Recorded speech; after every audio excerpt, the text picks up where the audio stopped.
Hello, everybody. Welcome to the Yale Center for British Art. My name is Timothy Young, and I serve as the curator of the Department of Rare Books and Manuscripts. We're having a splendid season here at the center with a beautiful show of works by the artist Hugh Locke on the second floor galleries. And on the third floor, the exhibition William Blake Burning Bright, which I had the pleasure of working on with my colleague Elizabeth Wyckoff, curator of prints and drawings. The Blake exhibition, which is mainly drawn from the collection of Paul Mellon that resides here at the center, will be on view through November 30th. So please have a leisurely stroll through it if you haven't had the opportunity yet. When Elizabeth and I give tours of Burning Bright, one of the key goals is to put William Blake's reputation in perspective. How is it that this artist and poet, viewed as eccentric, even mad in his own time, still holds our interest nearly 200 years after his death? One path to understanding is to follow the slow, solid crafting of his artistic and literary canonization, and to think about the attention lavished on him by writers, critics, academics, and all manners of admirers. We have thousands of individual books about Blake, books, articles, and dissertations that add up to several million words written about him, setting him on an echelon with the likes of William Shakespeare, Frida Kahlo, Jane Austen, even James Joyce. Among several excellent books on Blake published in the past half-decade, William Blake versus the World is my favorite. A compassionate inquiry into the artist and his times. It is a work that asks questions about Blake, but refrains from committing to conclusive answers. Instead, the author, John Higgs, leads the reader through discussions about history, intent, the fallibility of received knowledge, and our desire to really understand art and poetry. Higgs performs similar balancing acts in his 13 other books, soon to be 14, which include a biography of Timothy Leary, an examination of the enduring popularity of Doctor Who, and a wide-ranging cultural analysis of the career of the British band, the KLF. But this afternoon, he joins me in a conversation about the enduring influence of William Blake. It's my extreme pleasure to welcome John Higgs. Thank you, Tim. Thank you very much. Thank you, everyone.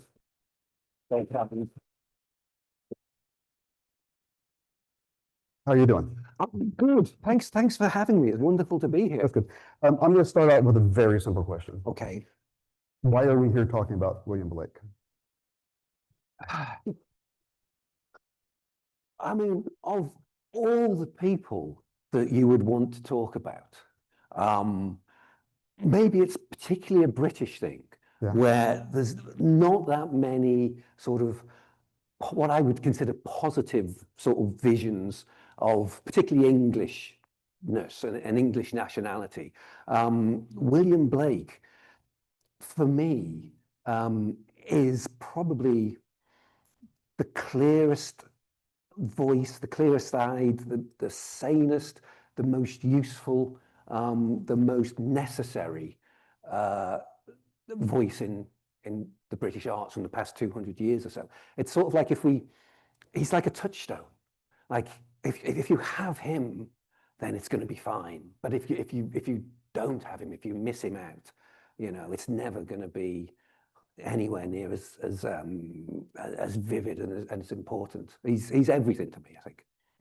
I totally agree with you, and I'm trying to think about what I could add to that, which is I think that's a bit of the sense of your book. It really gives you your excitement. Yeah. Rather than having to academicize him, and I know we're in academia, but I mean, there is a level of burden on somebody from academia to be explainable. Yes, absolutely. I mean, there's a funny thing about Blake is that when people first see, maybe it's just an image, maybe it's a line of poetry, and there's something about it that sort of grabs them and they feel compelled and drawn towards it, it can be very hard to then find a way into him. Yes. I kind of imagine him like this, extraordinary like Gothic castle. And there's just treasures in there, but you don't quite know how to get in. Yeah. Or even if you're allowed in, there's something difficult about finding that way in. So the whole point of the book was to give people a route for them to find, their own Blake, what Blake means to them. That felt very necessary. Academia has been so good to Blake, particularly in the 20th century. We're so much wiser, and he would have hated it.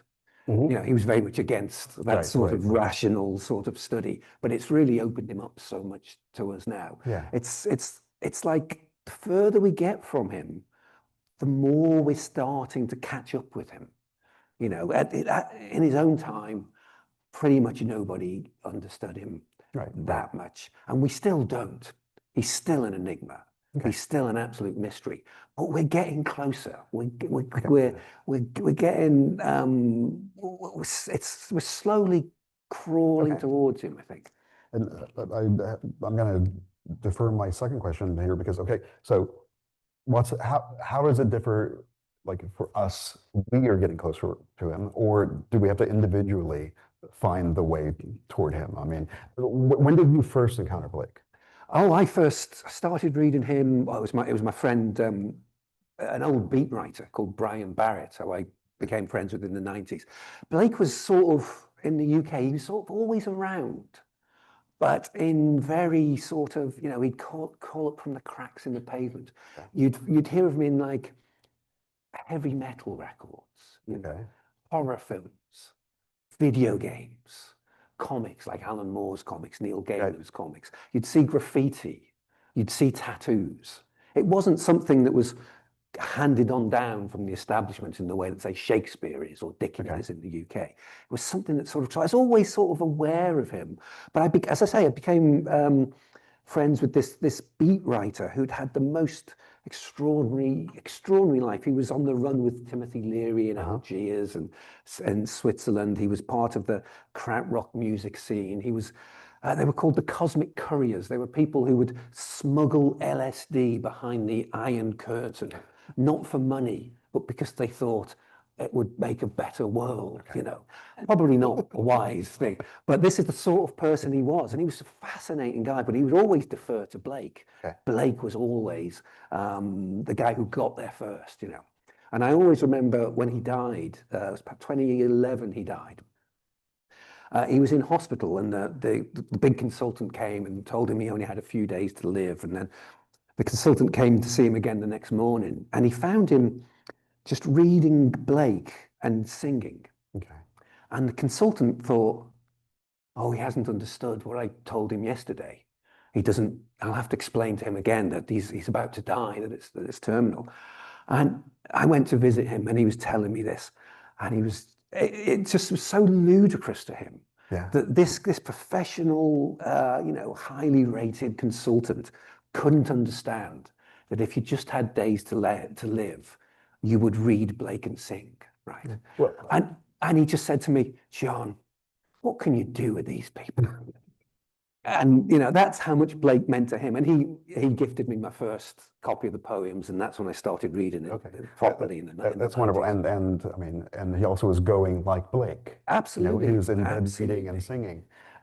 So what book, what edition was that? Now there's a reason I'm asking this question. It was a hardback Pitman compilation of the poems. It wasn't one I've seen since. It's not famous. But was it?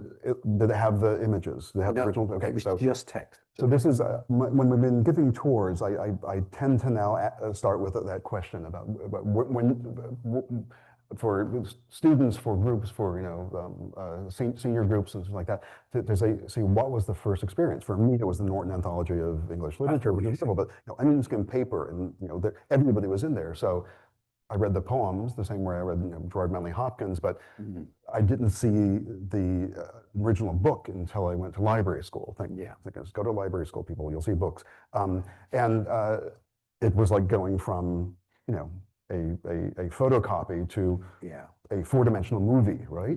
And so at what point did you have the first experience of seeing an original Blake print? Oh, that would be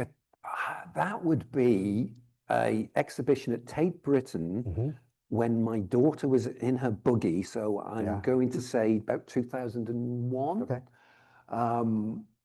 it was a beautiful. Tate have always been great for Blake, but that sense of him as both a poet and an artist was took me a while because no one else is in the canon for both. Right. You know, you may get, I don't know, you know, you get musicians who are famous for their music and they might paint a bit, but they're not in the canon for the painting of it. For someone to be, you know, up there on both art forms, I just cannot think of anyone like it. And it's because where the work is coming from is deeper than the medium.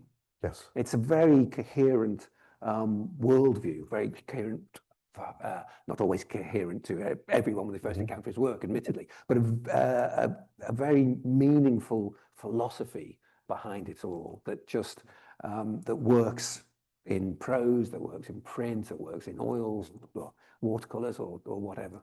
Okay, and I'm going to follow up that again, but let's just sort of step back. So, how did you become a writer?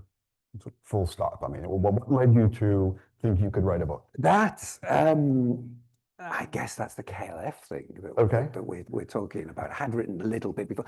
I basically worked in children's television and animation and video games and things like that. But all the time, I just, you know, I kind of had like books sort of building in my head. And it wasn't until Amazon launched the Kindle. And suddenly there was a way that because I didn't know anyone in publishing. You know, it's if you don't know the gatekeepers, certainly in England, you know, it's very much a closed world. And suddenly here was like a crack, and I could write something and sort of get it out. And so I sort of self-published this book on the KLF. I just wrote it in a couple of months. And it got out and it just started snowballing and it just started sort of going and it got me an agent and it got picked up by a publisher. And then I basically haven't stopped working since for fear that, you know, it's not real. so sort of made its way, and those were the stair steps to entering the publishing world. Right? Yes. Okay. And then at some point, did you say, okay, yes, you woke up one morning and say, I am now a writer by profession? Or did you continue to do the other? I've been making a living writing books. That's great. 2012, which is something, you know, I'm particularly proud of, because I know the economics of the publishing industry, and it's very, very rare to be able to do that. Okay, wonderful. Okay, so then, I mean, there's probably many steps to get to this, but so at what point did Blake become a viable subject for you? It was around 2016, I think, that the thought that there's this sense with books that they sort of, it can take me a while to think, oh, that falls to me. Okay. Sometimes you go, this book needs to exist. And there's many books on Blake, but the sort of, as I say, that bridge that into him that I was saying, I could just see it sort of forming. And again, because there is something closed off and off-putting about the Blake world in some way, it can be a bit of a spike in it. It took me a while to get the confidence to go, no, it's for me. But a large part of it was this innate belief that Blake is for everyone. And, you know, a lot of people will say that when, certainly in England, public schools, Eton and things like that, they all sing Jerusalem and they sort of claim it that way. And a lot of people will say that's because they just haven't a clue what those words mean, you know, that stuff. But I generally believe he's for everyone. I think he's so large and multifaceted and stuff like that, that once that fell into place, then it was like, of course I can do this, because everyone, you know, he's as much mine as he is everyone else's. But in your bibliography, however, you did a first sort of like trial book. I mean, you did a short essay. Yes, I did a little essay called William Blake Now, which was about how he was seen at that point. I think it was about 2018, 2019. Britain was in this sort of post-Brexit. It still is in this sort of post-Brexit. All post-Brexit. And to find, as I say, that positive sort of sense of Englishness Okay. so that was just a little sort of 15,000 word essay. Yeah. Just An excellent essay, by the way. Oh, thank you. There's something to tell you. And it's different than the later book because it really it follows this wonderful thread. Yeah. Yeah. The later book is much more about him. Yes. And the first thing was much more about how he fits into the world now, I guess. Exactly right. Okay. So then I've been getting into the meat and the sort of the subject, the enduring nature of Blake. A larger question: how does any artist, especially Blake, retain prominence and stature across 2 centuries? I mean, I gave my own sort of like very sort of general um, uh, um, proposal that you have a fan base and they slowly continue to lift you until you reach the canon, but maybe that's not the if the work talks to people, then that can happen. Yeah. I mean, when he died, he was, it just had this pauper's burial in Bunhill Fields, which was on the outskirts of London at that time, and he was considered a madman. There was no demand for his work. They had a few loyal friends and supporters, but there's no sense that out of all the artists working in London at that point, that mad guy that they just chucked into the pauper's burial ground was the one who in 200 years' time would be, there was a wonderful, they actually found where his grave was.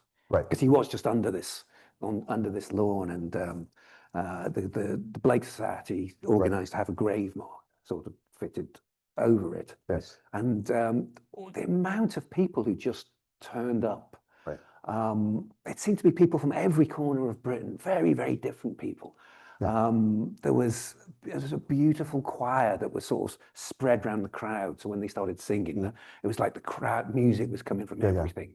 There was Bruce Dickinson. I know Philip Hoare talks about turning, and there's Bruce Dickinson from Iron Maiden, right? Yeah, it's like how just like you're all part of the same team. Yeah, Team Blake. Yeah, exactly. It was just a real confirmation. Obviously, then there was the big Tate exhibition, which had 250,000 people going through, and it was just rammed, and it was just insane.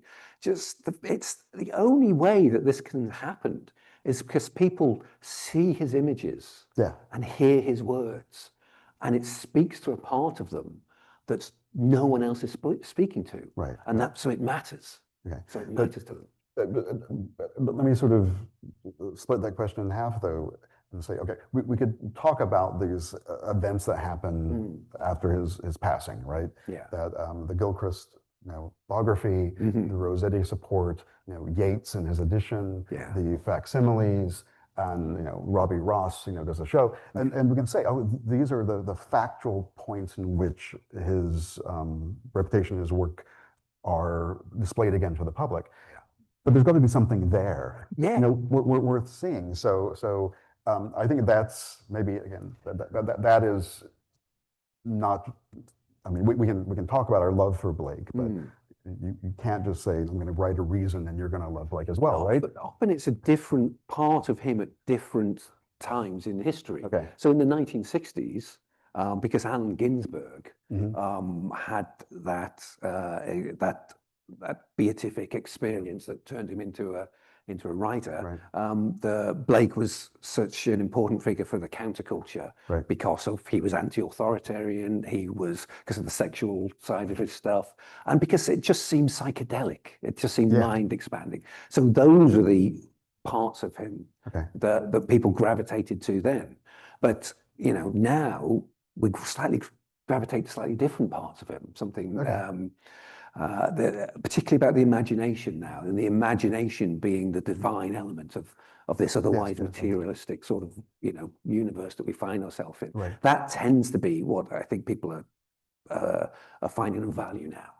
It's and I'll add for the show whenever we're talking about it and walking through the cases.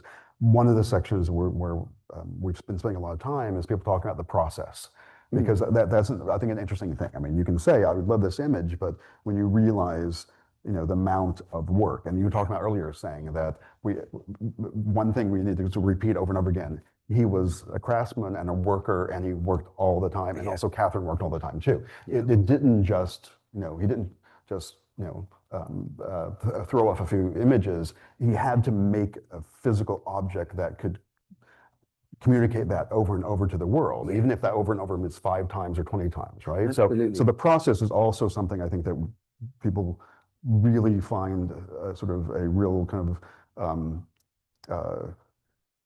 sort of, what's the word I'm saying like that? They're in awe when they learn what it actually took to make a new printing process. I think so, because he's often, lumped in with the Romantics, who came a little bit later. There's a sense of, an aristocrat sort of on laudanum, sort of lounging on a chaise longue, writing a few sort of lines, and it's so wrong. He was a working class Cockney London grafter. He was a tradesman. He was a printer. It was hard work. It was metal. It was acids. It was graft. It was work. But the creativity, using the imagination, was for Blake, the way that the divine entered the world. So it wasn't like a job. It was an honor. It was an honor to sort of work so hard and to enchant London by doing so. It was a compulsion. He just had to keep working. He just had to keep doing it. That's wonderful. I think there's another sort of theme to be explored if it hasn't already, which is what happens like in the 20th century, whenever the copies of the books, the copies of the prints, the copies of the paintings start to change hands more often, and then they become a rich person's game, right? So the 20th century is about a handful of very, very rich people waiting for that one copy of There's a Natural Religion, or that one, alternate plate of something to come up like that. And it's like, what would Blake have thought to say, oh my goodness, now it sort of skipped way up to the highest echelons. Luckily, most of those items are in public accessible institutions, but they are owned and controlled by institutions, right? It's very strange the way he's seen. Like I'm an ambassador for the Blake Cottage Trust. Blake lived in this cottage in a place called Felpham in Sussex on the coast for 3 or 4 years. Very, very key, important years in his life. And the cottage it came very close to collapse. It was it needed saving, and it needed money. And it wasn't that the British establishment then came along to save it. There was a guy, Doug Nichols, who used to work for the trade union movement. He was the driving force of it, and it was just Blakeans from the different corners, some interested in art, some interested in all the different aspects of him. It was very much a grassroots sort of thing. And at the same time, Sotheby's would be selling a copy of Songs of Innocence and of Experience for like 6 million or something like that, and the Cottage Trust was like, we could save. The idea is to turn it into a centre for artists. And Blake, unfortunately, was not part of that artist profit scheme, right? Where like if you're a living artist, you get like 5% or something like that. Blake was out of, Absolutely, it's odd. He's still a little bit frightening to the establishment in the UK. He's a little bit challenging to them. Which I like about him, which I really like. So what's I'm interested to know that. So what is the next step for the cottage? They raised $250,000 to fix, because it all has to be done in 18th century style, 18th century thatching. Because it's listed, right? Yes, exactly. It's not just a bosh, which they've done, and now they're trying to raise the rest of the money to make it open for the 2027 200th anniversary of his death. And so it'll be a centre for people to sort of carve things. And if anyone just Googles the Blake Cottage Trust, they would be very, grateful of any help or anything like that. Very good. It's a good cause. But it will be like a center, like to learn about Blake for writers to go to. What do you think? Both. Okay, wonderful. Absolutely, it's a place to learn about him, but also hopefully work will be created there. Hopefully printing will take place in there. The practical arts. Yeah, Okay. absolutely. That's wonderful.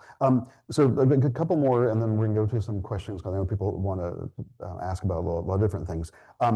So through your books, connect a few dots from Timothy Leary to William Blake to the KLF to David Lynch. I mean, is this meandering or is it really an arc? I don't think so. I think they all connect. Okay. I mean, there's ideas. When I started reading Blake properly, yeah, I was going, oh, that's what Timothy Leary was saying, his idea about reality tunnels. Okay. And this feeds into the KLF book. This is the idea that, we don't live in the real world. We live in a model of the real world that our minds create. And this is absolutely what Blake, was telling us, all along. It's, although heaven, hell, all these things which we see as external sort of things, are very much internal things. Yeah. And the idea that we perceive the world as it is has been sort of mocked since Plato, since the Buddha, took thousands of years, but we still cling to it because it's so convincing. Right. The idea that what we're seeing now is the world, even though things like color doesn't exist outside our minds. It's a subjective sort of creative act of the imagination. That's once you start thinking in those, it explains an awful lot. Okay. It means the world is in some way a bit of a self-portrait. Okay. The perception, there's a moral edge to it. Right. That, as Blake says, as a man is, so he sees.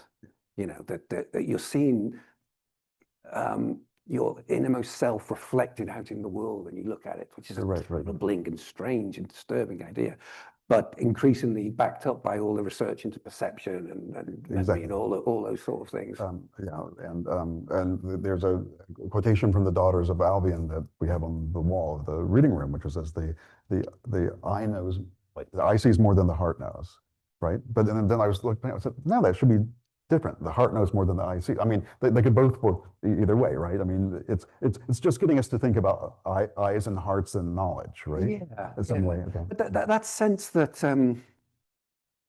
he talks about that all deities reside in the human breast. It's certainly England is a very secular country, and people don't really believe in hell in Europe, particularly as a physical place that actually exists. As opposed to the US will. Could be different, absolutely.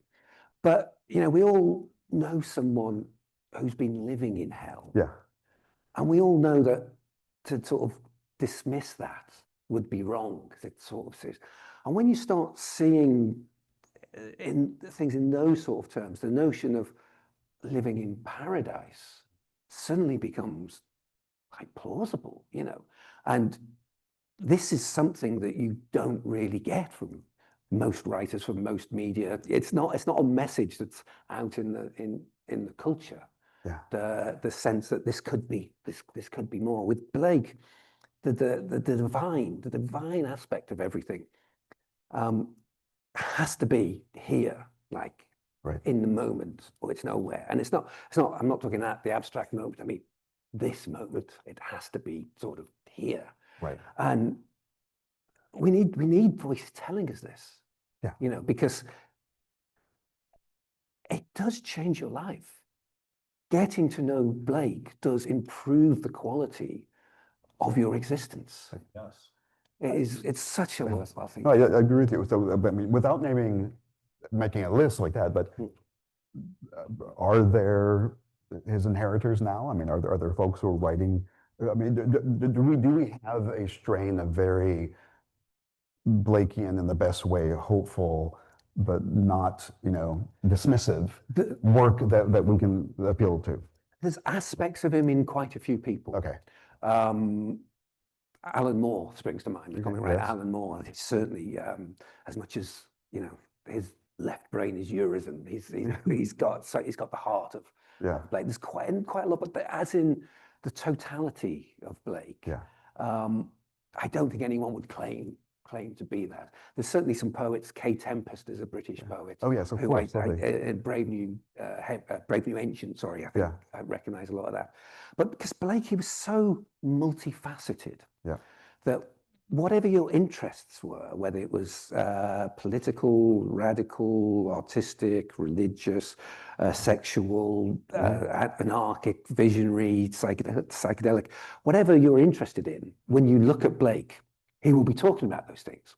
You will see parts of that sort of reflected, which is why I don't think there's any one Blake. We're all just seeing a little glimpse, our own sort of glimpse of him. So then here's my slight pushback was, so in your experience with Blake, is there any part that you think that you've come across where it's like, I don't quite get that part, or that part is just still a little bit too enigmatic for me? And it's thing that where you just felt you were not there. There's a certain sense that unless you were an 18th century person, you're never going to quite see the world through his eyes. Not that people in the 18th century did, but there's that famous essay, "What's it like to be a bat?" Or, can we understand the consciousness of a bat? Yes. Which we are separate from it. We are a little bit too far. There are, in the more complicated works, there are bits where you just think, I'll sort of leave that. And there are elements that we as a culture have come on massively.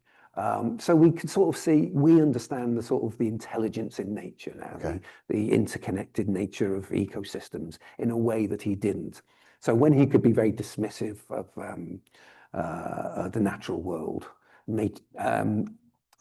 nature is Satan is kind of a stance, you don't. I certainly don't take things like that on, but I recognize that it was a person in very different times, from a very different culture, and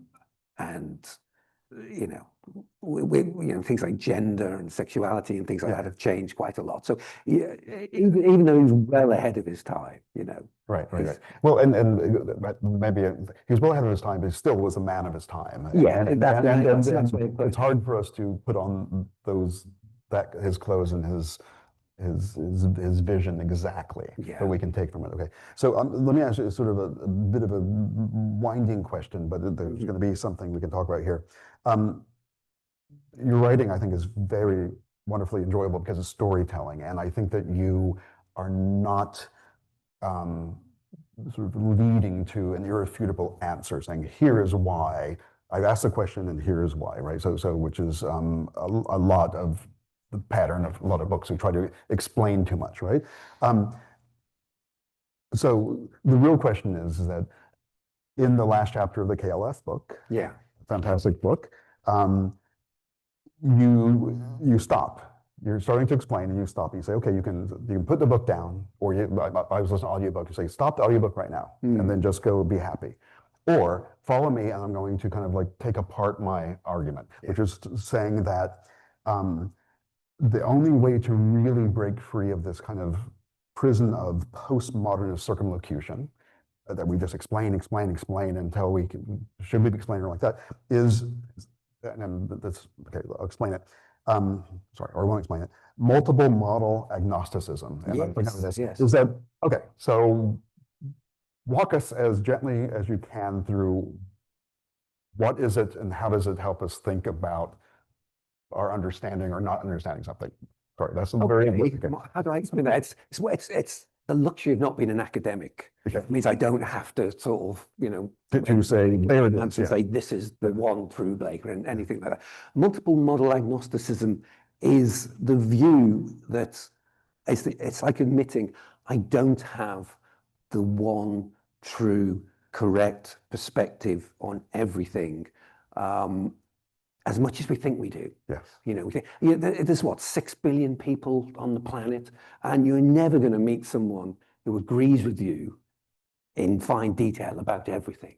It's just not going to happen. And if you've got any sense of maths and statistics, that must make you pause and go, well, maybe my model isn't the complete sort of thing. Right. And because we all have this model, a model is by definition a smaller, simplified version of the thing it represents. Right. It's not the thing it represents. But because we sort of live in it, we don't, it's hard to see where our models don't map to sort of reality. So there's a sort of humble nature about just recognizing that, no, I'm not the one person on this entire planet who gets it and understands it in every way. And so when you approach something like Blake, because he doesn't really fit into any particular box properly, it's very hard to label his views. You know, he would have said, "Oh, I'm a Christian." He totally, and he would have flagged the flag, but I am a Christian, except his version of Christianity wouldn't have really been recognized by, you know, any sort of modern day Christians. He didn't go to school, referring to the God of, you know, the Bible as Nobo Daddy. Yeah, is kind of not a straight. His sense that to be a Christian you had to be an artist. Yeah. That Jesus was, in some sense, the imagination. That's not straight Christianity. A lot of his philosophy is Gnostic, but it's not all Gnostic. It's stuff about the body, the joys of the body, about the imagination. Doesn't quite fit. You can make the case that as an atheist, you know, because he viewed all spiritual things as internal, that you can accept him for that reason. I use Taoism a bit in the book, because he doesn't really, he's too rich and complex for us to just put in a little envelope there. So I'm very wary of, there is a danger with Blake, because whoever approaches him will see part of their philosophy reflected back. It's very easy to say, Blake agrees with me, so therefore I've got the one true version of Blake, right? True. And then when someone has a different version, you know, that's a personal attack, and you've got to fight them. And the Blake world has this bit of a sort of spiky antagonistic sort of element to it. So hopefully the book is trying to sort of sidestep all that and not give the one true Blake, but to give permission just to go, have you looked at it from this way, and have you looked at it from that way? And people will find their own Blake. They will find what they need in him, you know, but it's going to be different for different people. All that matters is that you just go, oh, I'll read him. I'll just start reading him. Thank you. That's a lovely way to think about it. And that's why I think, you know, so first of all, I should say that Atticus Bookstore, which is actually just right through that wall, if we were able to walk through there, has copies of John's book, William Blake versus the World. There's a few signed copies there, well stocked there. Yeah, those are the only signed copies in America. Exactly. So we don't just steward rare books, we make them together, right? Okay, so how about we take some questions from our visitors? So how do we do this? Do we need any lights? I think they need a microphone. Microphone, okay. Which is coming down from the... Microphones are coming on the two sides. I'm just going to work... Wait for the mic. Wait for the mic. Hi. Can you talk about the symbolism in Blake a little bit and how that might pertain to our time in terms of the pantheon that he developed? Okay, and how, you know, that there are appearances of beasts such as the, you know, so-called the famous four Zoas. Yes. How do they relate? They do relate to us. Can you maybe? So do people get that? The beast and the four Zoas and a bit more on the symbolism. This is for a lot of people what puts them off Blake. They don't understand his mythology, but also he doesn't explain it. He just talks as if, well, everyone should know this because this is my sort of thing. And this is when I was talking about the great academic work in the 20th century, picking it all apart and making sense to it. You know, there's the sense that these four things, these four Zoas, which are kind of like four parts of the mind, but they're alive and much more different. It's very rich. I mean, there's an excellent Blake dictionary that I found very, very helpful, that sort of explains who everyone is and all that sort of thing. I think we're good at mythology. I think we can pick it up. Even something like, you know, the Star Wars films or you know, the Marvel films, these very complicated range of characters and mythologies with all these different names and all their relationship. People pick them up quite well. I think if people are given an overview of who Urizen is, who Los is, and all this sort of things, so you've got your hand up, yes? So, yeah. Which had a whole other pantheon of the biblical gods, essentially. So the question was that it also has an association with Swedenborg. Yeah. And there was a whole different pantheon there. And we'll finish this and go to somebody else. Yeah, Swedenborg was such an important influence, partly in the ways that he differed with him. The Marriage of Heaven and Hell is it's probably one of my favorite books of Blake, and it's the one I always sort of recommend people do, because he sort of lays out his view of the world in order to argue with Swedenborg. And for him, Swedenborg was just interested in heaven. And as Blake saw it, heaven without hell didn't sort of make any sense at all. So we get those. Okay. We have a question over here. Gentleman. Oh, wait. Let's wait for the microphone, please.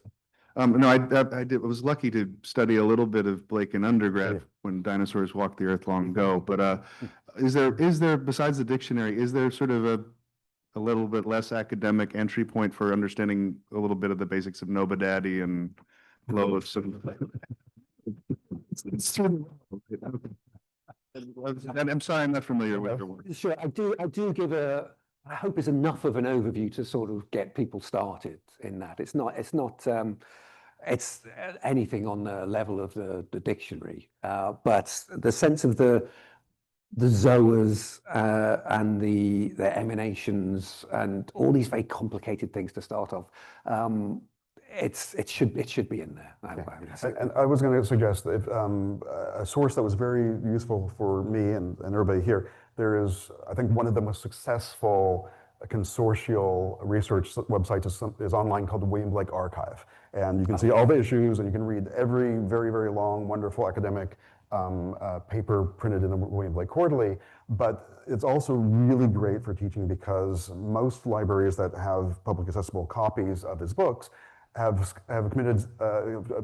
submitted scans. So you can look at probably like 10 different versions of A Song of Zon's Experience and get at least a little bit of the flavor of the changes. And each one of them has a little write-up. And whenever I'm like, wait a second, what is Daughters of Albion like? I go there, and within 2 paragraphs, I'm reminded enough that I can actually quickly talk about that with somebody. So that's a really great project. It gets very academic quickly, but the first pass through is really nice, and it allows you to sort of at least posit those works in time, and also like what Blake's intention was. I can only echo that. It's absolutely wonderful, the Blake Archive. It's a wonderful thing that exists. We've got some questions. Another gentleman right in front of you. So in terms of your creative work and as a chronicler of British culture in a lot of ways, but also of 20th century culture in a lot of ways, the through line from, say, like Blake to Leary is fairly discernible in broad terms. We talk a little bit about the through line from like Blake to the KLF, which is maybe easy, but then like the through line from like Blake to the Beatles and Doctor Who and James Bond and things like that. Is there a through line for you personally there, and is there a through line culturally? I mean, I think what I'm trying to do is celebrate things that feel genuinely part of British culture to me, because there's an odd thing being English in that it's an odd thing being English, but it's particularly odd in that the way Englishness is presented, you just don't recognize it. It means like Downton Abbey sort of thing, that level of Englishness. What the hell's that? That could be Martian for all I know. I don't know anyone who sort of lives in that sort of world. It's like a small subculture. It's like if black metal like represented your country, and it's like it's a perfectly valid little culture, You know, it's all good, but it's not the country. And it's kind of the class issue in Britain, and a lot of these things make it very hard to recognize yourself.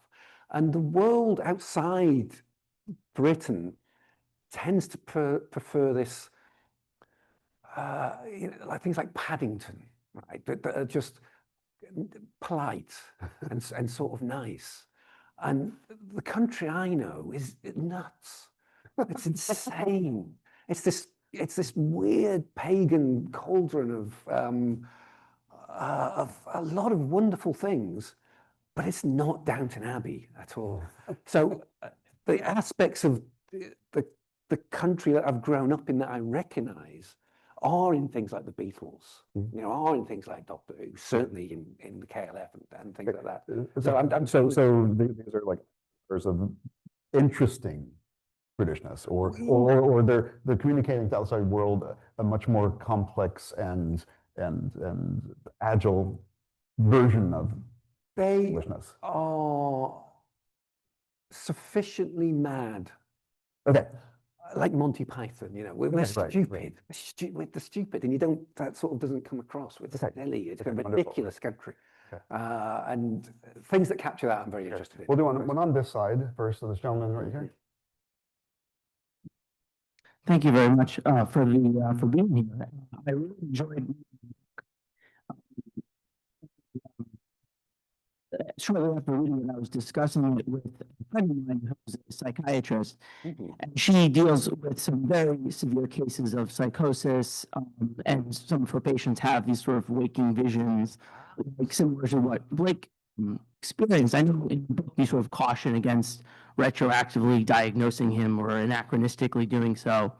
One of the things that stood out to me in my discussion with her, though, was that she she wasn't familiar with Blake, but based on my description from the book, she felt that sort of his experience was somewhat aberrant, and that, you know, his best interest, if he was her patient, to sort of correct some of these experiences that he's having in terms of his mental health. I'm wondering, sort of, if you feel like, you know, having the cons, obviously he couldn't relate to other people, but you say in the book that he died a happy man.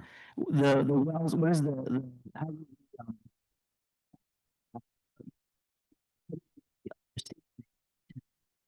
the tug and pull between his mental health versus, you know, the font of his creativity? Yeah, well, I think the key thing for issues of mental health is whether it in fact affects people's quality of life or their general happiness or things like that. And for Blake, the visions that he had were wonderful. It was such a treasure for him that it didn't matter to him that he was in poverty, that he was ignored, that he was mocked.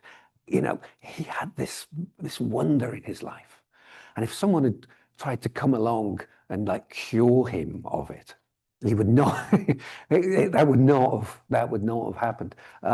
It is outside looking in as a society doesn't have an understanding of exactly what is happening in people who are living with such visions, can make them seem the word you used that I'm tumbling over, but just Blake, he would have hated to have been different.